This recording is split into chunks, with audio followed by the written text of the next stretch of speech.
म जस्तो मान्छे सिकेको हुनुहुन्छ यता हजुर म जब भिडियो बनाउँछु अनि भिडियो चाहिँ पोस्टै गर्दैन कि खास गरी यो चाहिँ साउन 1 गतेको भिडियो हो। अनि त्यतिखेर चाहिँ भिडियो पोस्टै नगरिकन बसेको रहेछ। आज यसो हेरेको चाहिँ भिडियो रहेछ अनि भोइस अपलोड पनि गरिहालेँ। ढिलै भए पनि हजुरहरूलाई ह्याप्पी साउन संक्रान्ति भन्दै स्वागत गर्न चाहे हजुरहरूलाई आजको मेरो मिनी ब्लगमा। आजको त के हो न साउन 1 गतेको मिनी ब्लगमा। यो भिडियो चाहिँ विशेष गरी पहिल्यैदेखि ब्लग बनाएर भाइरल भएको मान्छेहरूको लागि।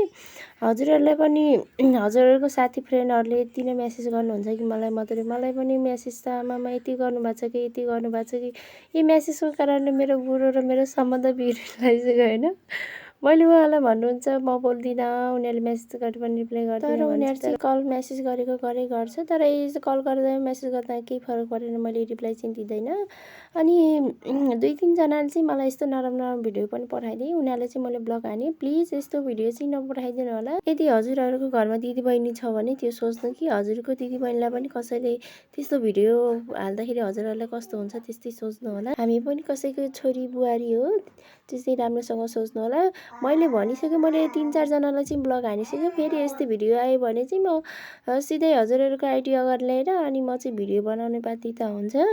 अनि हामी चाहिँ धान पिस्न गएको थिएँ अनि धान पिसेर चाहिँ घरतिर ल्याउँदै थिएँ। अनि घरतिर ल्याउँदै बाटोमै झरेँ अनि फेरि टिपेर चढाएर अब सकि नसकि दोहोऱ्याएँ साइकलमा।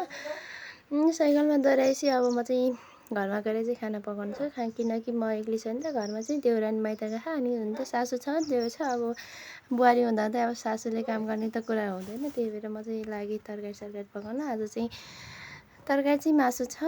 यो के को मासु होला चिन्नुहोस् है हजुरहरूले भन्न चाहन्छु।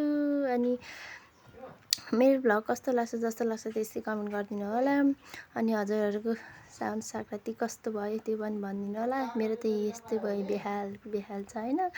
अनि यो चाहिँ मेरो सासूले किनिदिएको चुरा के होइन कस्तो हुन्छ भनेर लाएँ।